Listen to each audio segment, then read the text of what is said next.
ಚುನಾವಣಾ ರಾಜಕೀಯಕ್ಕೆ ಮಾಜಿ ಸಿಎಂ ಸಿದ್ದರಾಮಯ್ಯ ಗುಡ್ ಬೈ ಹೇಳಿದ್ದಾರೆ. ಸುಮಾರು 50 ವರ್ಷಗಳ ಎಲೆಕ್ಷನ್ ಪಾಲಿಟಿಕ್ಸ್ಗೆ ಸಿದ್ದು ತಿಲಾಂಜಲಿಯನ್ನ ಇಟ್ಟಿದ್ದಾರೆ.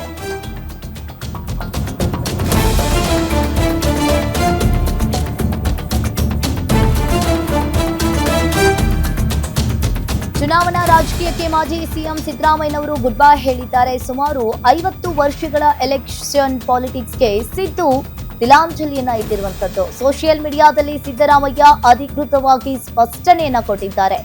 ಇನ್ನು ರಾಜಕೀಯ ಕ್ಷೇತ್ರ ಇಂದು ಕಲುಷಿತಗೊಂಡಿದೆ. ಹೀಗಾಗಿ 2028ರ ವಿಧಾನಸಭಾ ಚುನಾವಣೆಯಲ್ಲಿ ನಾನು ಸ್ಪರ್ಧಿಸಲ್ಲ, ಸಕ್ರಿಯ ರಾಜಕಾರಣದಲ್ಲಿದ್ದು ಜನರ ಕಷ್ಟ ಸುಖಗಳಿಗೆ ಧ್ವನಿಯಾಗಿ ನಿಲ್ತೀನಿ ಅಂತ ಹೇಳಿದ್ದಾರೆ. ಫೇಸ್ಬುಕ್ ಎಕ್ಸ್ನಲ್ಲಿ ಮಾಜಿ ಸಿದ್ದರಾಮಯ್ಯ ಮತ್ತೊಮ್ಮೆ ಸ್ಪಷ್ಟನೆಯನ್ನ ಕೊಟ್ಟಿರುವಂತದ್ದು. ಇನ್ನು ರಾಜಕೀಯ ಕ್ಷೇತ್ರ ಇಂದು ಕಲುಷಿತಗೊಂಡಿರುವುದರಿಂದ 2028ರ ವಿಧಾನಸಭಾ ಚುನಾವಣೆಯಲ್ಲಿ ನಾನು ಸ್ಪರ್ಧೆ ಮಾಡಲ್ಲ, ಆದ್ರೆ ನಾನು ಜನರ ಕಷ್ಟ ಸುಖಗಳಿಗೆ ಭಾಗಿಯಾಗ್ತೀನಿ ಅಂತ ಹೇಳಿ ಸಿದ್ದರಾಮಯ್ಯನವರು ಎಕ್ಸ್ ಹಾಗೆ ಫೇಸ್ಬುಕ್ ಪೋಸ್ಟ್ ನಲ್ಲಿ ಹೇಳಿರುವಂತದ್ದು.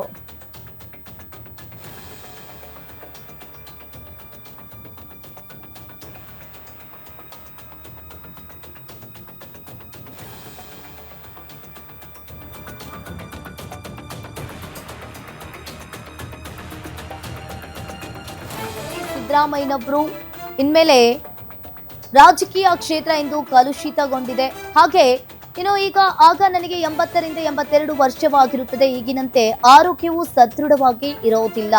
ಎಂದಿನಂತೆ ಉತ್ಸಾಹದಿಂದ ಕೆಲಸ ಮಾಡಲು ಸಾಧ್ಯ ಆಗೋದಿಲ್ಲ. 2028ರ ವೇಳೆಗೆ ನನಗೆ 82 ವರ್ಷವಾಗಿರುತ್ತದೆ. ಆಗ ನನ್ನ ರಾಜಕೀಯ ಜೀವನಕ್ಕೆ 50 ವರ್ಷಗಳು ಪೂರ್ಣಗೊಳ್ಳುತ್ತದೆ ಅಂತ ಹೇಳಿ ಎಕ್ಸ್ ಪೋಸ್ಟ್ ನಲ್ಲಿ ಪೋಸ್ಟ್ ಮಾಡಿದ್ದಾರೆ. ಇನ್ನು 1978ರಲ್ಲಿ ನಾನು ತಾಲೂಕು ಮಂಡಳಿ ಸದಸ್ಯನಾಗಿ ರಾಜಕೀಯ ಜೀವನವನ್ನ ಆರಂಭಿಸಿದ್ದೆ ಅಂತ ಹೇಳಿ ಸಿದ್ದರಾಮಯ್ಯನವರು ಪೋಸ್ಟ್ ಮಾಡಿದ್ದಾರೆ.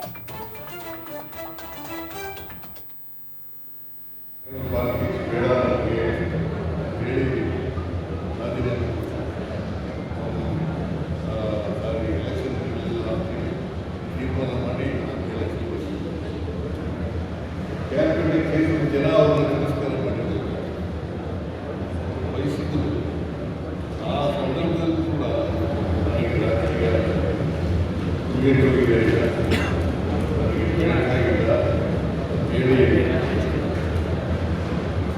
ಅವರು ಹೇಳಿ ಬಟ್ ನಾನು ಈಗಲೂ ಎಮ್.ಎಲ್.ಎ ಆಗಿದ್ದೀನಿ. 10 ವರ್ಷ ಇರ್ತಿದ್ರು, ಮುಂದಕ್ಕೂ 10 ವರ್ಷ ಇರ್ತಿದ್ರು. ಇನ್ನು ಮತ್ತೆ 2028ಗೆ ನಾನು ಚುನಾವಣೆಯಲ್ಲಿ